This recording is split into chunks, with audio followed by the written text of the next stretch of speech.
اعوذ باللہ من الشیطان الرجیم بسم اللہ الرحمن الرحیم الصلاۃ والسلام علیکہ یا سیدی یا رسول اللہ وعلی آلک واصحابک یا خاتم النبیین۔ آج ہم پڑھیں گے سورہ بقرہ آیت نمبر 25 سے۔ ترجمہ اس کا: اور ان لوگوں کو خوشخبری دو جو ایمان لائے اور انہوں نے اچھے عمل کیے کہ ان کے لیے ایسے باغات ہیں جن کے نیچے نہریں بہہ رہی ہیں۔ جب انہیں ان باغوں سے کوئی پھل کھانے کو دیا جائے تو کہیں گے یہ تو وہی رزق ہے جو ہمیں پہلے دیا گیا تھا، حالانکہ انہیں ملتا جلتا پھل پہلے دیا گیا تھا۔ اور ان جنتیوں کے لیے ان باغوں میں پاکیزہ بیویاں ہوں گی اور وہ ان باغوں میں ہمیشہ رہیں گے۔ اب جو یہاں پہ فرمایا گیا اور ان لوگوں کو خوشخبری دو جو ایمان لائے اور انہوں نے نیک عمل کیے۔ اب اللہ تعالیٰ کی طریقہ یہ ہے کہ قرآن مجید میں ترغیب یعنی ڈرانے کے ساتھ ساتھ ترغیب کا بھی ذکر فرمایا گیا ہے۔ اسی لیے کفار اور ان کے عذاب اور ان کے جو اعمال اور عذاب کے ذکر کر کے ان کا جو سارا پیچھے جیسے ہم نے پڑھا، اب اس کے بعد مومنین اور ان کے اعمال اور جو ان کو ثواب اللہ پاک دے گا اس کا ذکر یہاں پہ فرمایا جا رہا ہے اور انہیں جنت کی بشارت دی جا رہی ہے۔ صالحات یعنی نیکیاں وہ عمل ہیں جو شرعاً اچھے ہوں اور ان میں فرائض و نوافل سب کے سب داخل ہیں۔ یہاں بھی ایمان اور عمل کو جدا جدا بیان کیا گیا ہے، جس سے معلوم ہوا ہے کہ عمل ایمان کا جز نہیں ہے، عمل علیحدہ ہے، ایمان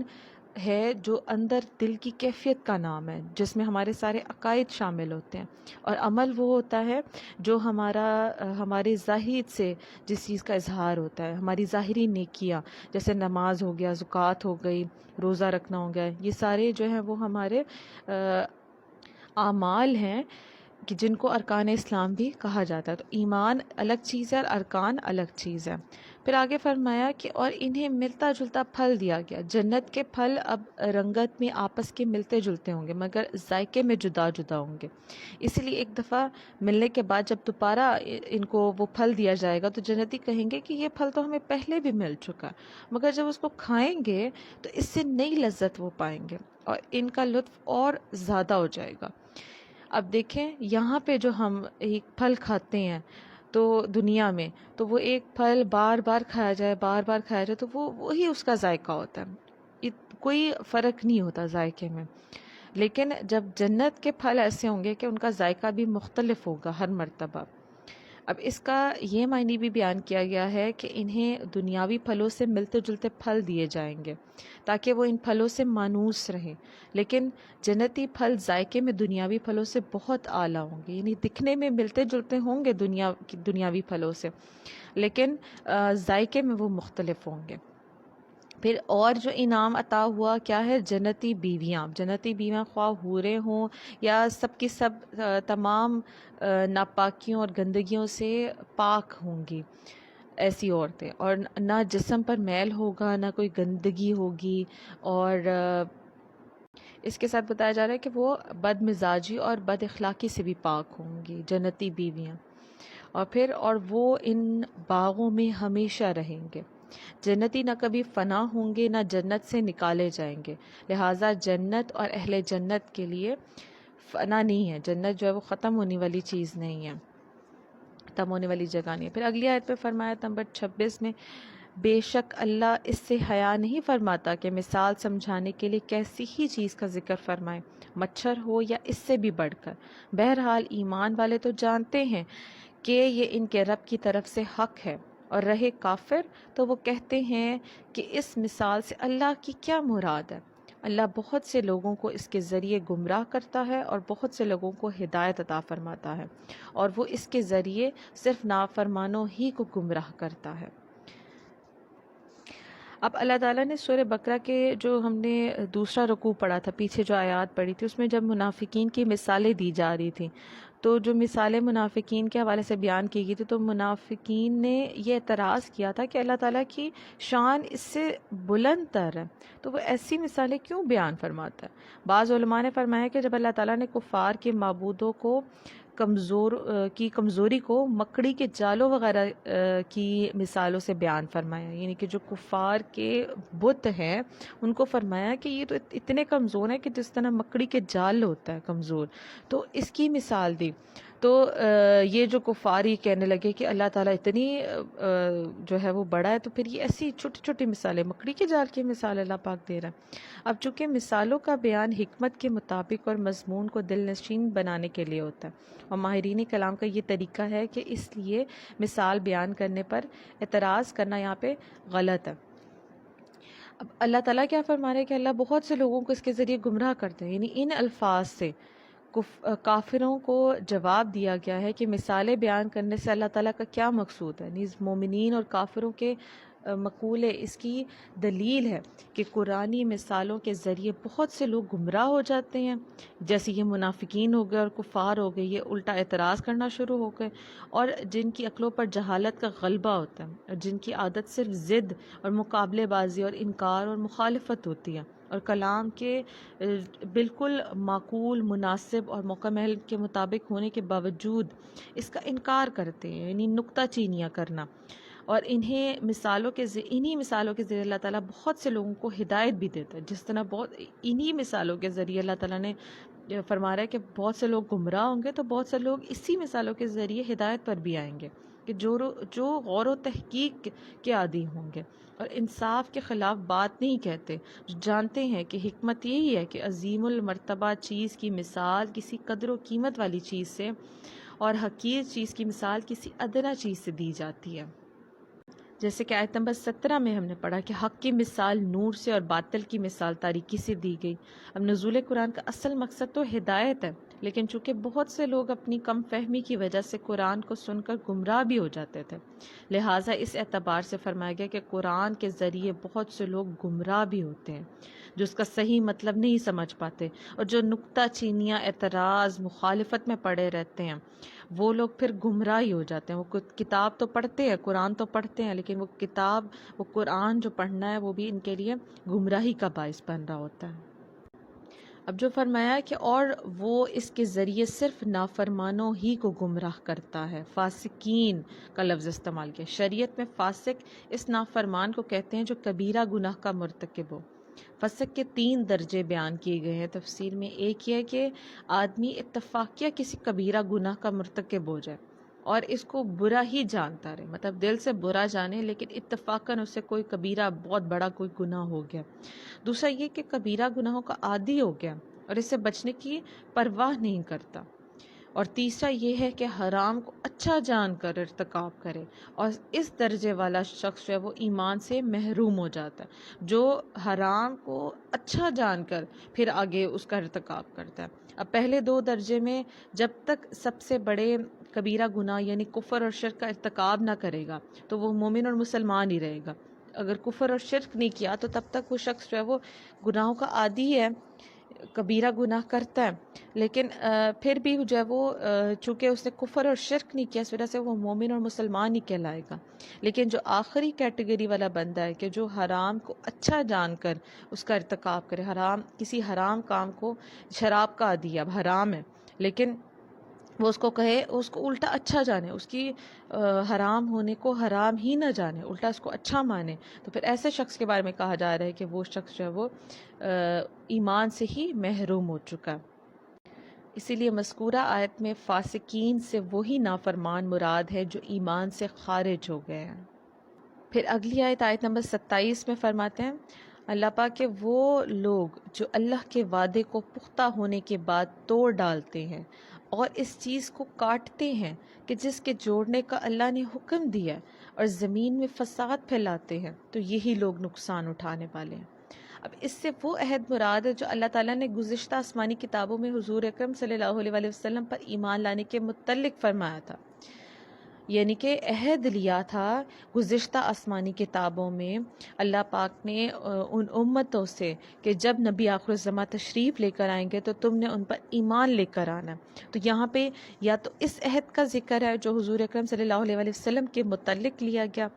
اور دوسرا وہ عہد کہ جو اللہ تعالیٰ نے تمام اولاد آدم سے لیا تھا،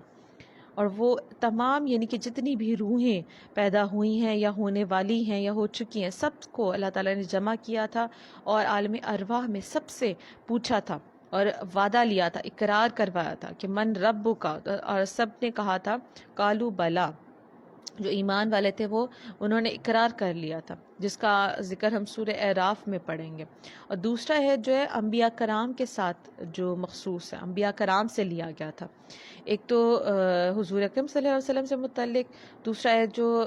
رب تعالیٰ نے عالم ارواح میں سب سے لیا، اور تیسرا جو ہے وہ انبیاء کرام کے ساتھ جو مخصوص ہے اور وہ ان سے لیا تھا، وہ بھی حضور اکرم صلی اللہ علیہ وآلہ وسلم کے ہی متعلق، کہ آپ نے حضور اکرم صلی اللہ علیہ وآلہ وسلم کے متعلق بتانا ہے. نبی آخر الزمان تشریف لائیں گے، ان کی خصوصیات، ان کے اوصاف، یہ سارا کچھ اپنی قوموں میں جا کے بتانا ہے. اس کا ذکر بھی سورہ احزاب میں بھی ہے. پھر ایک اور عہد جو علماء کے ساتھ خاص ہے، جو علماء سے لیا تھا، یعنی مختلف عہد ہے جو اللہ پاک نے لیے اور اس کا ذکر اس آیت میں. تو ایک اور عہد جو علماء کے ساتھ خاص ہے کہ حق کو نہ چھپائیں گے، اور اس کا ذکر جو وہ سورہ آل عمران میں، ان کی اس عہد کا تفصیل کے ساتھ ذکر ہے. یعنی جو علماء ہیں، جب ان کے پاس حق آ گیا ہے، ان کو حق کے بارے میں معلوم ہے، تو پھر وہ حق کو نہیں چھپائیں گے.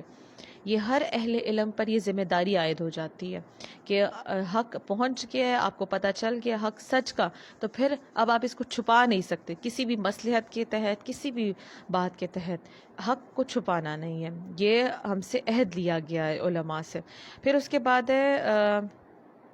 اور من ربو کا والا عہد، وہ سب کے لیے، ہم سب کے لیے عہد ہے کہ ہم نے ربوبیت کا اقرار ہمیشہ کرتے رہنا ہے کہ اللہ تعالیٰ ہی ہمارا رب ہے. پھر ایک تو یہ عہد کے متعلق فرمایا یہاں پہ، اور پھر اس کے بعد ہے کہ اس چیز کو کاٹتے ہیں کہ جس کے جوڑنے کا حکم اللہ تعالیٰ نے دیا. اب یہاں پہ مراد مفسرین یہ لیے ہے کہ پہلے یہاں پہ مراد ہے کہ رشتہ داروں سے تعلقات جوڑنا، پھر یہ کہ مسلمانوں کے ساتھ دوستی اور محبت کرنا، پھر تیسرا یہ کہ تمام انبیاء کرام کو ماننا، اور چوتھا یہ کہ تمام کتابوں کی تصدیق کرنا اور حق پر جمع ہونا. ان کو قطع کرنے کا معنی ہے کہ رشتہ داروں سے تعلق توڑنا، انبیاء کرام کو نہ ماننا اور اللہ تعالیٰ کی کتابوں کی تصدیق نہ کرنا. تو یہ سب باتیں جو ہے ان سے کہا جا رہا ہے ان سے بچو اور ان کو جوڑو، جس کے توڑنے سے تمہیں منع کیا گیا، ان سب کو جوڑ کے رکھو. پھر آیت نمبر 28 میں فرمایا، اور تم کیسے اللہ کے منکر ہو سکتے ہو، حالانکہ تم مردہ تھے تو اس نے تمہیں پیدا کیا، پھر وہ تمہیں موت دے گا، پھر تمہیں زندہ کرے گا، پھر اس کی طرف تمہیں لوٹا دیا جائے گا. اب یہاں پہ اللہ پاک کیا فرما رہے ہیں کہ توحید اور نبوت کے دلائل اور کفر اور ایمان کی جزا اور سزا کا ذکر کرنے کے بعد اب اللہ تعالیٰ نے اپنی خاص اور عام نعمتوں کا ذکر اور قدرت کی عجیب نشانیوں کا ذکر فرمایا، اور کفر کی خرابی اور برائی کو کافروں کے دلوں میں بٹھانے کے لیے انہیں خطاب کیا کہ تم کس طرح خدا کے منکر ہوتے ہو، حالانکہ تمہارا اپنا حال اللہ تعالیٰ پر ایمان لانے کا تقاضا کرتا ہے. مطلب تمہارا جسم جو ہے وہ بھی اس چیز کا تقاضا کرتا ہے. اگر تم اپنے آپ کو ہی دیکھ لو تو تمہارا اپنا آپ ہی اس چیز کا تقاضا کرتا ہے کہ تم نبی آخر الزمان صلی اللہ علیہ وسلم پر ایمان لے کر آؤ اور ان کے بتائے ہوئے طریقے پر چلو. اور انہوں نے تمہیں بتایا کہ رب پر ایمان لے کر آؤ، توحید کا اقرار کرو، توحید پر ایمان لے کر آؤ، تو ان کی بات مانو اور اللہ تعالیٰ کو اپنا رب جانو جس نے تمہیں پیدا کیا ہے. اب انسان کی اپنی حالت کے بارے میں بیان کیا جا رہا ہے. فرمایا جا رہا ہے کیونکہ تم بدن میں روح ڈالے جانے سے پہلے تمام مراحل میں مردہ تھے. جب تک ہمارے اندر روح نہیں آئی تھی ہم تو مردہ ہی تھے نا، ہمارا اپنے جسم پہ بھی کوئی اختیار نہیں تھا، یعنی کچھ نہ تھے یا بے جان جسم تھے. پھر اس نے تم میں روح ڈالی اور روح ڈال کر تمہیں زندگی دی، پھر زندگی کی مدت پوری ہونے پر تمہیں موت دے دی، پھر تمہیں زندہ کرے گا. اس سے یا تو اب قبر کی زندگی مراد ہے جو سوال جواب کے لیے ہمیں دوبارہ جب زندہ کیا جائے گا، یا پھر قیامت کی زندگی ہے. پھر تم حساب کتاب اور جزا کے لیے اس کی طرف لوٹائے جاؤ گے، اور اپنے اس حال کو جان کر تمہارا کفر کرنا نہایت عجیب ہے. اس آیت میں غور کریں تو ہم مسلمانوں کے لیے بھی نصیحت ہے کہ ہم بھی کچھ نہ کچھ حد تک بھول جاتے ہیں کہ ہم کچھ بھی نہ تھے، لیکن اللہ تعالیٰ نے ہمیں زندگی عطا کی اور زندگی گزارنے کے لوازمات اور نعمتوں سے نوازا. تو اس کی عطاؤں سے فائدہ اٹھا کر اس کی یاد سے غافل ہونا اور ناشکری اور غفلت کی زندگی گزارنا، یہ کس طرح یہ کسی بھی طرح ہمارے شایان شان نہیں ہے. ہمیں جو اللہ تعالیٰ نے نعمتیں عطا کی ہیں اس کے شکرانے کا یہ طریقہ ہے کہ ہم ان نعمتوں کا شکریہ ادا کرتے رہیں اور اسے اللہ کی راہ میں خرچ بھی کریں. جو بھی نعمتیں، صرف مال نہیں خرچ کرنا، اپنی جان کو بھی خرچ کرنا ہے. اپنے جس طرح مال کی زکوٰۃ ہوتی ہے، اسی طرح ہمارے جسم کی بھی زکوٰۃ ہوتی ہے. جسم کی زکوٰۃ کیا ہے؟ کہ زبان کی زکوٰۃ ہے کہ زبان سے اچھے کلمات ادا کرنا، قرآن کی تلاوت کرنا، نبی کریم صلی اللہ علیہ وسلم کا ذکر کرنا. یہ ہماری زبان کی زکوٰۃ ہے. کان کی زکوٰۃ یہ ہے کہ ہم اس سے اچھے کلمات سنیں. ہمارے قدم، ہمارے پیروں کی زکوٰۃ یہ ہے کہ ہم قدم لے کر جائیں تو ایک اچھی جگہ پہ جائیں قدم اٹھا کے. اللہ تعالیٰ ہمیں عمل کرنے کی توفیق عطا فرمائے. پھر آیت نمبر 29 میں فرمایا کہ وہی ہے جو کچھ زمین میں ہے سب تمہارے لیے بنایا، پھر اس نے آسمان کے بنانے کا قصد فرمایا، یعنی ارادہ فرمایا، تو ٹھیک 7 آسمان بنائے، اور وہ ہر شے کا خوب علم رکھنے والا ہے. اب تمام انسانوں کو فرمایا گیا کہ زمین میں جو کچھ ہے، دریا ہے، پہاڑ ہیں، کانے ہیں، کھیتیاں ہیں، سمندر ہیں، جو کچھ بھی ہے، جتنی بھی نعمتیں، یہ سب کچھ اللہ تعالیٰ نے تمہارے دینی اور دنیاوی فائدے کے لیے بنایا ہے. یہ اللہ تعالیٰ کی نعمتوں کا ذکر یہاں پہ کیا جا رہا ہے. دینی فائدہ تو یہ ہے کہ زمین کے عجائبات دیکھ کر تمہیں اللہ تعالیٰ کی حکمت اور قدرت کی معرفت نصیب ہو. اور دنیاوی فائدہ یہ ہے کہ دنیا کی چیزوں کو کھاؤ پیو اور اپنے کاموں میں لاؤ. جب تک اللہ تعالیٰ کی طرف سے کوئی ممانعت نہ ہو تو ان نعمتوں کے باوجود تم کس طرح اللہ تعالیٰ کا انکار کر سکتے ہو. پھر ایک اہم قاعدہ بیان کیا جا رہا ہے کہ اس آیت سے معلوم ہوتا ہے کہ جس چیز سے اللہ تعالیٰ نے منع نہیں فرمایا وہ ہمارے لیے مباح اور حلال ہے. جس چیز کو حرام قرار دے دیا اس کا ذکر تفصیل سے کر دیا گیا، اور فرمایا اور ہر شے کا خوب علم رکھتا ہے. کائنات کی تخلیق اور اس سے وجود میں لانا اللہ تعالیٰ کے کامل علم کی دلیل ہے، کیونکہ ایسی حکمت سے بھری مخلوق کا پیدا کرنا اور ایک ایک شے کا علم بھی رکھنا بغیر ممکن اور مقصور نہیں. کافر مرنے کے بعد زندہ ہونے کو ناممکن سمجھتے ہیں. ان آیتوں میں کافروں کے اس عقیدے کے غلط اور باطل ہونے پر ایک عظیم دلیل قائم کی جا رہی ہے کہ جب اللہ تعالیٰ کے پاس قدرت ہے، اس کے پاس علم ہے اور ہر چیز پر وہ قادر ہے، اور جب وہ تمہیں پہلے ایک جو چیز وجود میں ہی نہیں تھی اس کو وجود میں لا سکتا ہے، تو پھر وہ دوبارہ اس کے لیے زندہ کرنا کون سی کوئی بڑی بات ہے. جب وہ ایک چیز کو عدم سے وجود میں لے کر آ سکتا ہے تو پھر وجود میں جب آ چکی ہے تو اسے دوبارہ اٹھانا، اسے دوبارہ اس میں جان ڈالنا، دوبارہ اس کو زندگی دینا، یہ اس کے لیے کوئی ناممکن بات ہو ہی نہیں سکتی ہے. تو کیونکہ کافر جو تھے نا وہ یہ عقیدہ نہیں رکھتے. کفار جو ہیں، جو مشرکین ہیں، وہ یہ عقیدہ نہیں رکھتے. دوبارہ زندہ اٹھائے جانے پر، قیامت کے دن پر یہ لوگ عقیدہ نہیں رکھتے. اسی لیے ان کو یہاں پہ مخاطب کیا جا رہا ہے کہ تم نے عقیدہ جو ہے وہ اپنا رکھنا ہے مضبوط،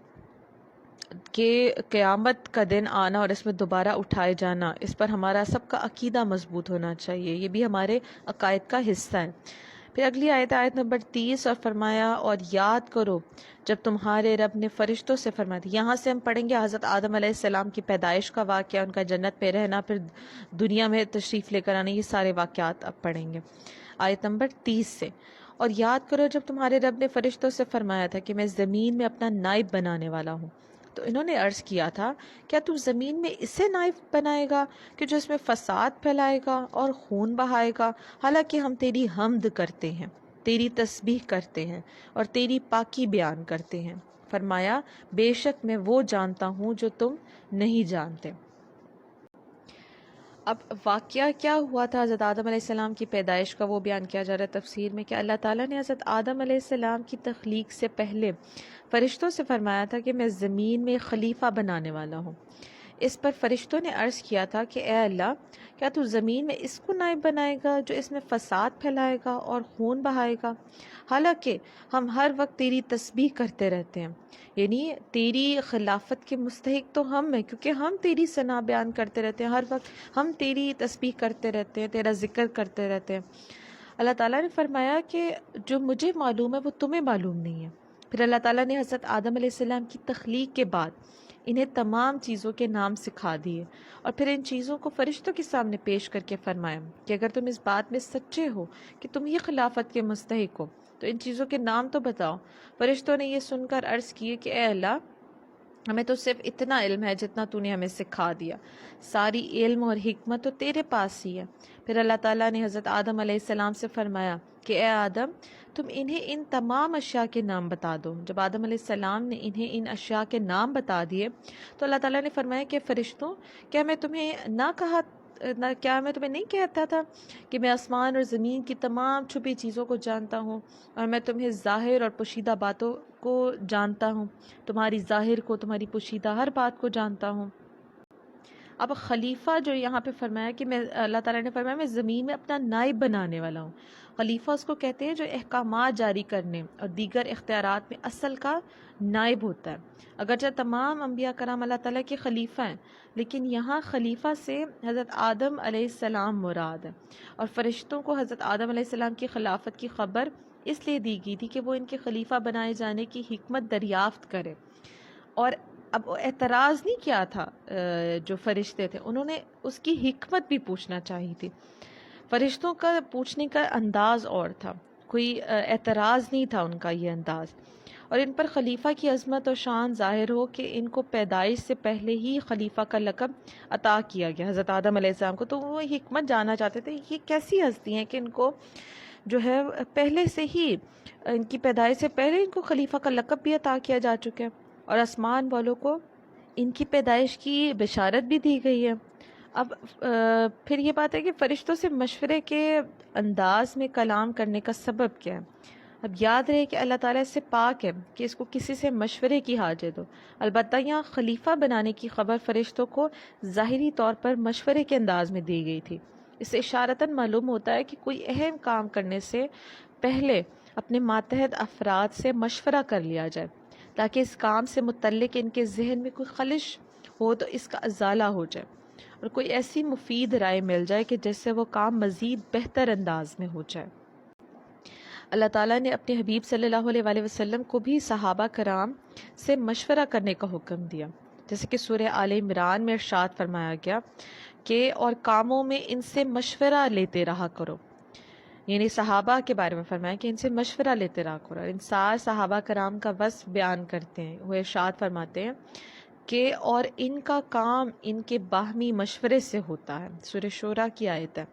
پھر حضرت انس بن مالک روایت کرتے ہیں نبی کریم صلی اللہ علیہ وسلم نے ارشاد فرمایا کہ جس نے استخارہ کیا وہ نامراد نہیں ہوا، اور جس نے مشورہ کیا وہ نادم نہیں ہوتا، اور جس نے میانہ روی کی وہ کنگال نہیں ہوتا۔ یہ حدیث مبارک ہے۔ پھر آگے فرمایا کہ جو فرشتوں نے کہا تھا کہ کیا تو زمین میں اسے نائب بنائے گا کہ جو اس میں فساد پھیلائے گا، تو اس کلام سے فرشتوں کا مقصد اعتراض کرنا نہ تھا، بلکہ اس سے اپنے تعجب کا اظہار تھا، اور خلیفہ بنائے جانے کی حکمت دریافت کرنا تھا کہ اللہ پاک کیوں ان کو خلیفہ بنانا چاہتا ہے، اور انسانوں کی طرف فساد پھیلانے کی جو انہوں نے نسبت کی ہے، تو اس فساد کا علم انہیں یا تو صراحت کے ساتھ اللہ تعالیٰ کی طرف سے دیا گیا تھا، یا انہوں نے لوح محفوظ سے پڑھ لیا تھا، یا انہوں نے جنات پر قیاس کیا تھا، کیونکہ وہ زمین پر آباد تھے، اور وہاں جب انسان کے آنے سے پہلے زمین میں جب جنات بسا کرتے تو وہ بڑے فساد پھیلایا کرتے تھے، تو انہوں نے یہ دیکھا کہ جس زمین میں جب جنات اس طرح کرتے ہیں تو پھر جب انسان جائے گا زمین میں تو اس نے بھی یہی کام کرنے، تو انہوں نے اس سے قیاس کیا تھا کہ ہو سکتا ہے کہ مسلمان یہ انسان جو ہے وہ بھی ایسے ہی کرے۔ اب فرشتوں کے بارے میں بتایا جا رہا ہے کہ فرشتے کیا ہیں۔ فرشتے جو ہیں وہ نوری مخلوق ہیں، گناہوں سے معصوم ہیں، اللہ تعالیٰ کے معزز اور مقرب بندے ہیں، کھانے پینے اور مرد یا عورت ہونے سے وہ پاک ہیں۔ فرشتوں کے جو جواب میں کہ بے شک میں زیادہ جانتا ہوں، جو اللہ تعالیٰ نے فرمایا کہ بے شک میں زیادہ جانتا ہوں، فرشتوں کے جواب میں اللہ تعالیٰ نے فرمایا تھا کہ جو میں جانتا ہوں تم نہیں جانتے، کیونکہ خلیفہ بنانے میں میری حکمتیں تم پر ظاہر نہیں ہیں۔ بات یہ ہے کہ انہیں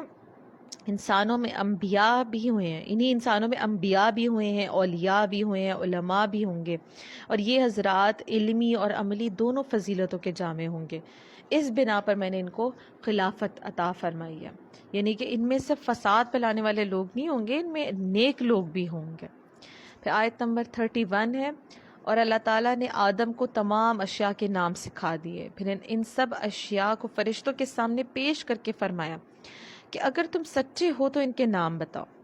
اللہ تعالیٰ نے حضرت آدم علیہ السلام پر تمام اشیاء پیش فرمائی بطور الہام. آپ کو ان تمام چیزوں کے نام، کام، ان کے صفات، خصوصیات، ان کے علم، ان کی صنعتیں، سب کچھ سکھا دیا تھا.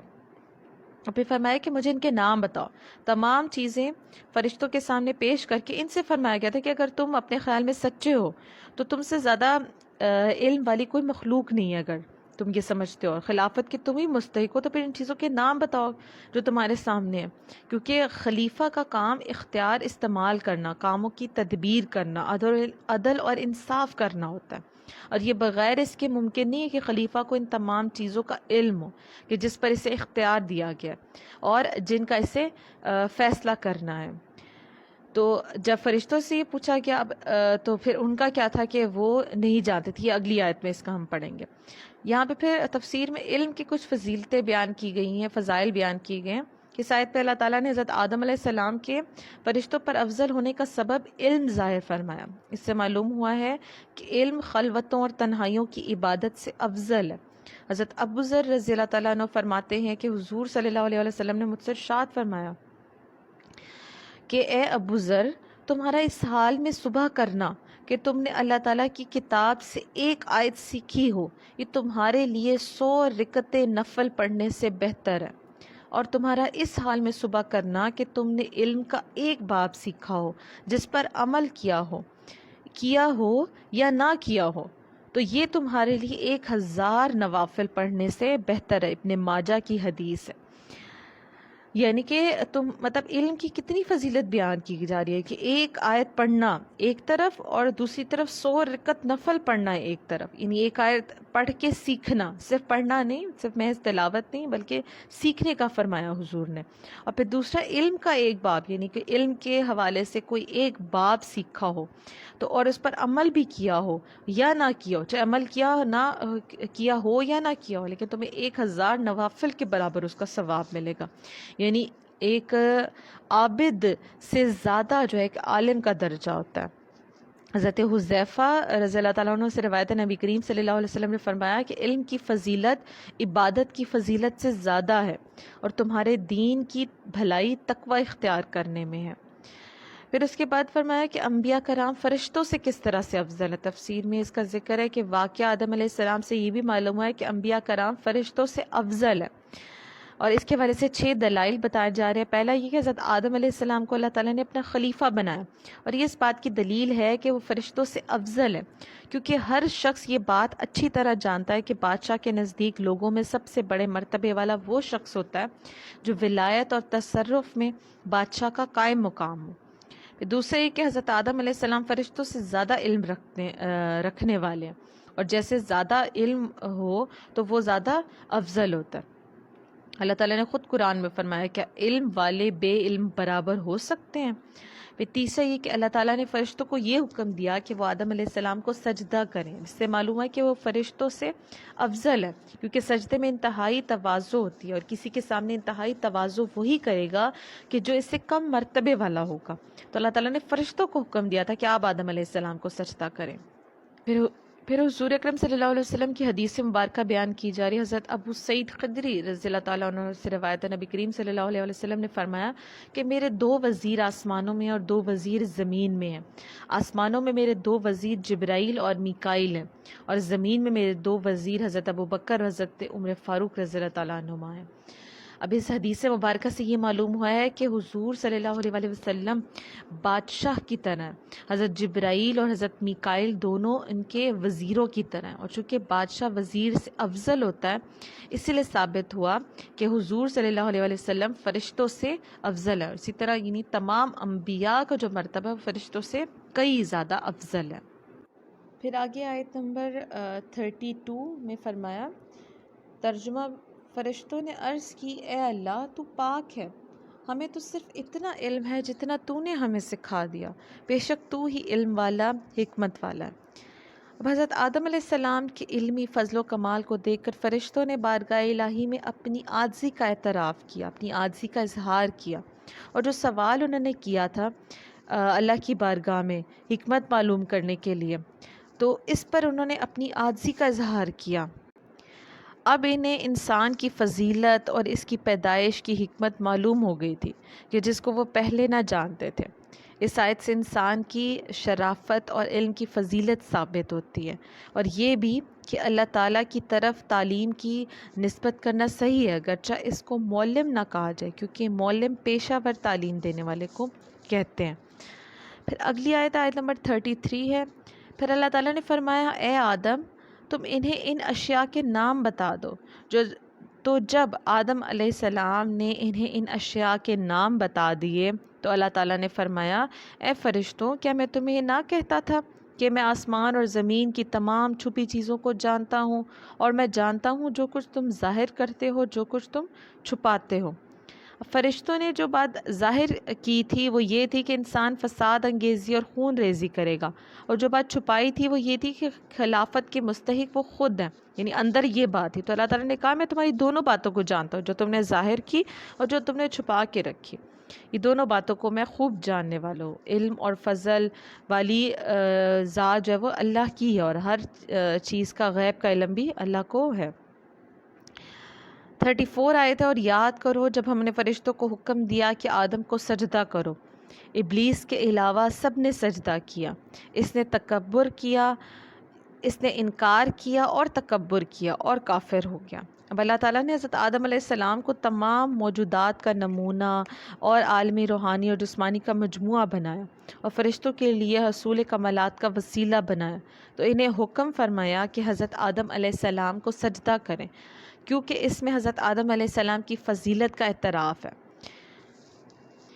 اب یہاں پہ تمام فرشتوں کو سجدے کا حکم دیا گیا تھا، اور ملائکہ مقربین سمیت تمام فرشتوں نے سجدہ کیا، لیکن شیطان نے سجدہ کرنے سے انکار کر دیا، اور تکبر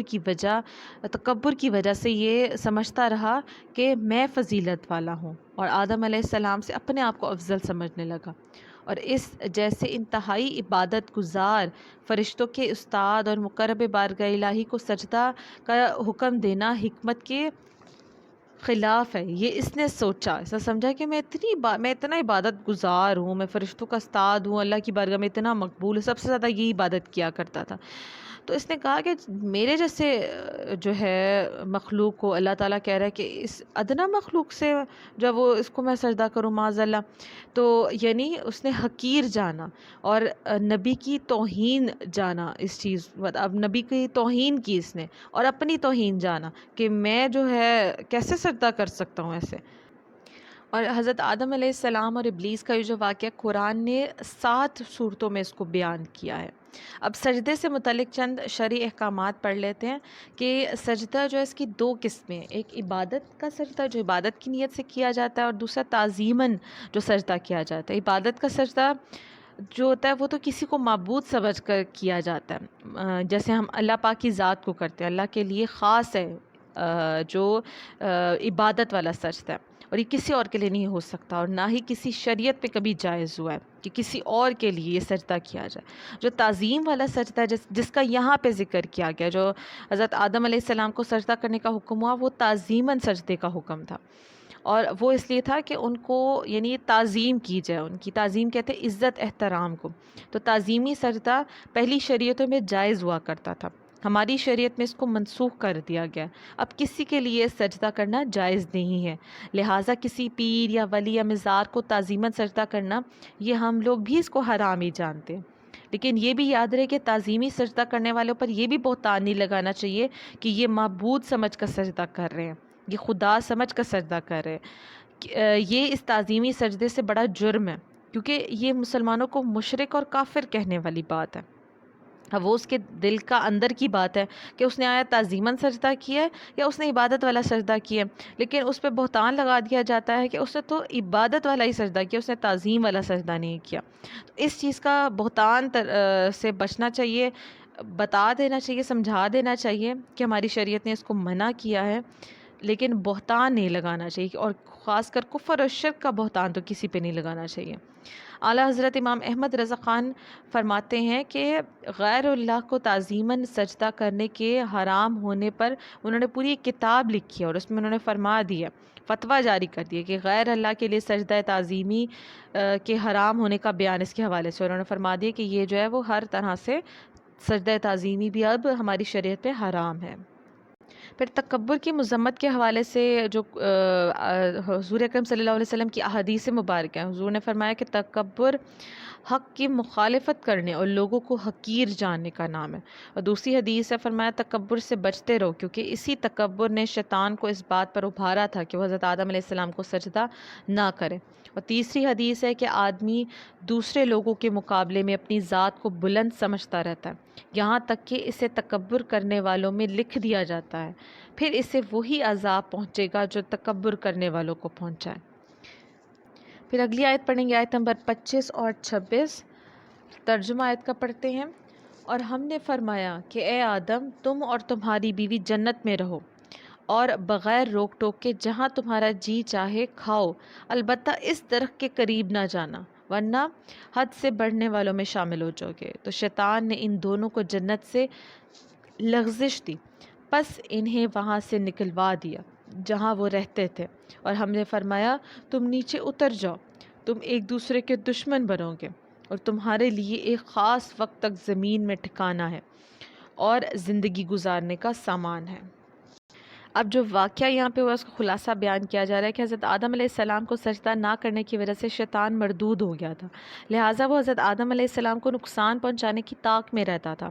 اللہ تعالیٰ نے حضرت آدم علیہ السلام اور حضرت حوا کو سے فرمایا تھا کہ جنت میں رہو، جہاں جی چاہے کھاؤ، کوئی روک ٹوک نہیں ہے، البتہ ایک درخت ہے، بس اس کے قریب نہیں جانا۔ شیطان نے انہیں وسوسے میں ڈال دیا اور کہنے لگا کہ تمہیں تمہارے رب نے اس درخت سے منع تو کیا ہے، مگر درخت کے پاس جانے سے تو منع کیا، لیکن درخت کا پھل کھانے سے تو منع نہیں کیا نا۔ اس وسوسے میں ڈال دیا، اور پھر اس وسوسے کا یہ اندیشہ، یہ اس کا انجام ہوا کہ پھر انہوں نے وہ پھل کھا لیا۔ اور پھر دوسری طرف اس نے قسمیں بھی کھائیں، قسم کھا کے کہا کہ میں تم دونوں کا خیر خواہ ہوں، میں تم دونوں کا اچھا ہی چاہتا ہوں۔ اس پر انہیں خیال آیا کہ جب اللہ کی قسم یہ کھا رہا ہے تو یہ کیسے جھوٹا ہو سکتا ہے، یہاں پہ شاید یہ جھوٹ نہ بول رہا ہوں۔ اب اس خیال سے کہ شاید یہ جھوٹ نہیں بول رہا یہاں پہ، اور یہ جو اب یہاں پہ جو بیان کیا گیا حرمت کے حوالے سے کہ یہ مطلب اس کے پاس نہیں جانے کا حکم، اس حوالے سے تفسیر میں بیان کیا جا رہا ہے کہ اللہ تعالیٰ کی ممانعت جو یہاں پہ فرمائی ہے، ممانعت تحریمی نہ تھی، جو ممانعت فرمائی بلکہ تنزیہی تھی، یعنی حرام قرار دینے کے لیے نہ تھی یہاں پہ، بلکہ ایک ناپسندیدگی کا اظہار تھا۔ جو چیز حرام ہوتی ہے اس کے متعلق تو فرما دیا جاتا ہے کہ یہ حرام ہے، لیکن جو ناپسندیدہ ہوتی ہے، جو بری لگتی ہے چیز، تو اس کے بارے میں بتا دیا جاتا ہے کہ یہ ناپسندیدہ ہے۔ تو ایسے ہی اس کے متعلق یہ کہا جا رہا تھا۔ یہاں حضرت آدم علیہ السلام سے اجتہاد میں خطا ہوئی تھی، اور خطائے اجتہادی گناہ نہیں ہوتی ہیں، اسی وجہ سے یہاں پہ مطلب انبیاء کرام کے متعلق ایسا سوچنا، اس واقعے کو بڑا غلط انداز میں بھی بیان کیا جاتا ہے۔ دیکھیے اللہ پاک نے فرمایا کہ کیا میں نے تمہیں اس درخت سے منع نہیں کیا تھا، کیا میں نے تم سے یہ نہ فرمایا تھا کہ شیطان تمہارا کھلا دشمن ہے۔ اس کے بعد حکم الہی ہوا کہ تم زمین میں اتر جاؤ، اور اب تمہاری اولاد آپس میں ایک دوسرے کی دشمن ہوگی، اور تم ایک وقت تک زمین میں رہو گے۔ زمین پر تشریف آوری کے بعد حضرت آدم علیہ السلام ایک عرصے تک اپنی لغزش کی معافی مانگتے رہے، حتیٰ کہ آپ کو اللہ تعالیٰ کی طرف سے چند کلمات سکھائے گئے۔ پھر جب آپ نے ان کلمات کے ساتھ توبہ اور معافی کی درخواست کی تو وہ توبہ قبول ہوگی۔ اب ایک مسئلہ جو یہاں پہ بیان کیا جا رہا ہے تفسیر میں، کہ یہاں ایک اہم مسئلہ یاد رکھنا ضروری ہے، کیونکہ آج کل بے باکی کا دور ہے، اور جس کا جو جی چاہتا ہے بول دیتا ہے، یہاں تک کہ مذہبی معاملات میں اور اہم عقائد میں بھی زبان کی بے احتیاطیاں شمار سے باہر ہے۔ اس میں سب سے زیادہ جو بے باکی جس مسئلے میں دیکھنے کو آئی ہے وہ حضرت آدم علیہ السلام کا جنتی ممنوعہ درخت سے پھل کھانا ہے۔ اعلیٰ حضرت امام احمد رضا خان فرماتے ہیں کہ غیر تلاوت میں اپنی طرف سے حضرت آدم کی طرف نافرمانی اور گناہ کی نسبت یہ حرام ہے۔ ایک تو تلاوت پہ جو ہم پڑھ رہے ہیں وہ تو تلاوت پہ پڑھ رہے ہیں نا، وہ تو اللہ کے فرمان کو ہم ایز اٹ از ویسے ہی پڑھ رہے ہیں، لیکن تلاوت کے علاوہ اگر ایسے اس بات کو جب ذکر آئے تو اس میں ایسا سوچنا یا سمجھنا کہ معاذ اللہ کوئی ان سے گناہ ہوا تھا یا انہوں نے اللہ کی نافرمانی کی تھی، تو یہ چیز جو ہے اس کو کہا جا رہا ہے، اعلیٰ حضرت نے کہا یہ حرام ہے ایسا سمجھنا۔ ائمہ دین نے اس کی تصریح فرمائی ہے، بلکہ ایک جماعت علماء کرام نے اس کو کفر بھی قرار دے دیا۔ لہٰذا اپنے ایمان اور قبر اور آخرت پر ترس کھاتے ہوئے ان معاملات میں خاص طور پر اپنی زبان کو قابو رکھنا چاہیے۔ اب اس آیت میں اصل ممانعت درخت کا پھل کھانے کی ہے، لیکن اس کے لیے فرمایا کہ قریب نہ جاؤ۔ اس طرز خطاب سے علماء نے یہ مسئلہ نکالا ہے کہ اصل فعل کے ارتکاب سے بچانے کے لیے اس کے قریب جانے سے بھی روکنا چاہیے۔ جیسے کہ بچہ ہوتا ہے، اس کی سیڑھیوں سے گرنے کا اندیشہ ہوتا ہے، تو اسے صرف سیڑھیوں پر کھڑا ہونے سے منع نہیں کرتے، بلکہ سیڑھیوں کے قریب بھی نہیں جانے کو کہتے کہ قریب بھی نہیں جانا۔ اسی طرح بیسیوں کاموں میں علماء کرام اس اندیشے سے منع فرماتے ہیں، وہ یہ کہتے ہیں کہ کوئی فعل بذات خود منع نہیں ہوتا، لیکن اگر کوئی اس کے قریب جائیں گے تو ممنوع کا ارتکاب کر بیٹھیں گے۔ پھر جس طرح یہ خطا کے حوالے سے جو غلط بات کی جاتی ہے، اسی طرح پھر یاد رہے کہ انبیاء کرام کو ظالم کہنا گستاخی ہے اور توہین ہے، اور جو انبیاء کرام کو ظالم کہے گا وہ کافر ہے۔ اللہ تعالیٰ مالک اور مولا ہے، وہ اپنے مقبول بندوں کے بارے میں جو چاہے فرمائے، کسی دوسرے کی کیا مجال کہ وہ انبیاء کرام سے متعلق کوئی خلاف ادب کلمہ زبان پر لائے۔ اور اللہ تعالیٰ کے اس طرح کے خطابات کو اپنی طرف سے کوئی دلیل بنانا، یہ سب باتیں جو ہے وہ غلط شمار ہوں گی۔ اس بات کو یوں سمجھیں کہ بادشاہ کے ماں باپ بادشاہ کو ڈانٹیں اور یہ دیکھ کر شاہی محل کا جمعدار آ جائے، وہ بھی بادشاہ کو انہی الفاظ میں ڈانٹنا شروع کر دے، تو یہ احمقانہ بات ہوگی، اور اس کا کیا انجام ہوگا؟ ہمیں تو انبیاء کرام اور محبوبان خدا کی تعظیم اور توقیر اور ادب اور اطاعت کا حکم دیا گیا، لہٰذا ہماری یہ مجال نہیں ہے، ہماری اوقات نہیں ہے کہ ہم اتنی بڑی ہستیوں کے بارے میں اپنی زبان درازی کریں اور کوئی غلط کلمہ ادا کریں۔ جب بھی کوئی بڑی ہستیوں کی بات آتی ہے تو سوچ سمجھ کر اپنی زبان سے کلمات ادا کرنے چاہیے۔ اگلی آیت میں فرمایا، آیت نمبر 27 میں، پھر آدم نے اپنے رب سے کچھ کلمات سیکھ لیے تو اللہ تعالیٰ نے اس کی توبہ قبول کی، بے شک وہی بہت توبہ قبول کرنے والا مہربان ہے۔ کچھ روایت میں آتا ہے کہ اللہ تعالیٰ نے حضرت آدم علیہ السلام کو دعا سکھائی تھی، جس کے جو ہے وہ کلمات یہ ہیں کہ ربنا ظلمنا انفسنا، کہ اے ہمارے رب، ہم نے اپنی جانوں پر بڑی زیادتی کی، بڑا ظلم کیا، وَإِن لَّمْ تَغْفِرْ لَنَا، اور اگر تو نے ہماری مغفرت نہ فرمائی، وَتَرْحَمْنَا، اور ہم پر رحم نہ فرمایا، لَنَكُونَنَّ مِنَ الْخَاسِرِينَ، تو ضرور ہم نقصان والوں میں سے ہو جائیں گے۔ یعنی ہم نے تو اپنے پر بڑا ظلم کیا، اللہ ہم نے بڑے گناہ کیے، بڑا ظلم کیا، لیکن تیری ذات تو مغفرت فرمانے والی ہے، رحم فرمانے والی ہے، اور اگر تو نے ہمیں نہیں بخشا تو ہم بڑا ہی نقصان اٹھانے والوں میں ہو جائیں گے۔ اور ایک روایت میں آتا ہے، ایک تو یہ دعا سکھائی، دوسری روایت میں یہ آتا ہے جو کہ حضرت عمر فاروق رضی اللہ تعالیٰ عنہ سے روایت ہے، مروی ہے، نبی کریم صلی اللہ علیہ وسلم نے فرمایا کہ جب آدم علیہ السلام سے یہ جو معاملہ ہو گیا تھا پھل کھانے کا، تو انہوں نے بارگاہ الہی میں عرض کی کہ اے میرے رب، مجھے محمد صلی اللہ علیہ وآلہ وسلم کے صدقے میں معاف فرما دے۔ اللہ تعالیٰ نے فرمایا، اے آدم، تو نے محمد صلی اللہ علیہ وآلہ وسلم کو کیسے پہچانا، حالانکہ ابھی تو میں نے انہیں پیدا بھی نہیں کیا؟ حضرت آدم علیہ السلام نے عرض کی، اے اللہ، جب تو نے مجھے پیدا کر کے میرے اندر روح ڈالی تھی تو میں نے اپنے سر کو اٹھایا تو میں نے عرش کے پایوں پر لا الہ الا اللہ محمد رسول اللہ لکھا دیکھا، تو میں نے جان لیا کہ تو نے اپنے نام کے ساتھ جس کا نام ملایا وہ تجھے تمام مخلوق میں سب سے زیادہ محبوب ہستی ہیں۔ اللہ تعالیٰ نے فرمایا، اے آدم، تو نے سچ کہا، بے شک وہ تمام مخلوقات میں میری بارگاہ میں سب سے زیادہ محبوب ہیں، تم اس کے وسیلے سے مجھ سے دعائیں کیا کرو تو میں تمہیں معاف کر دوں گا، اور اگر محمد صلی اللہ علیہ وآلہ وسلم نہ ہوتے تو میں کچھ نہ پیدا کرتا۔ یہ حدیث جو ہے جس میں یعنی جس کلمات کا ذکر کیا جو حضرت آدم علیہ السلام کو اللہ تعالیٰ نے سکھا دیے، اور جس کے صدقے سے حضرت آدم علیہ السلام کی پھر توبہ قبولی، یعنی حضور صلی اللہ علیہ وسلم کے نام نامی کی برکت سے حضرت آدم علیہ السلام کی توبہ استغفار قبول ہوئی۔ تو ہمیں بھی اس پر عمل کرتے ہوئے، حضور کا واسطہ وسیلہ دیتے ہوئے توبہ استغفار کرنی چاہیے، تو ہم سب کی توبہ استغفار اللہ کی بارگاہ میں قبول ہو جائے گی۔ پھر آیت نمبر 38 اور 39 جو آج کی آخری آیات ہم نے پڑھنی ہے، کہ اور فرمایا، اور ہم نے فرمایا کہ تم سب جنت سے اتر جاؤ، پھر اگر تمہارے پاس میری طرف سے کوئی ہدایت آئے تو جو میری ہدایت کی پیروی کریں گے انہیں نہ کوئی خوف ہوگا نہ وہ غمگین ہوں گے، اور وہ جو کفر کریں گے اور میری آیتوں کو جھٹلائیں گے وہ دوزخ والے ہوں گے، ہمیشہ اس میں رہیں گے۔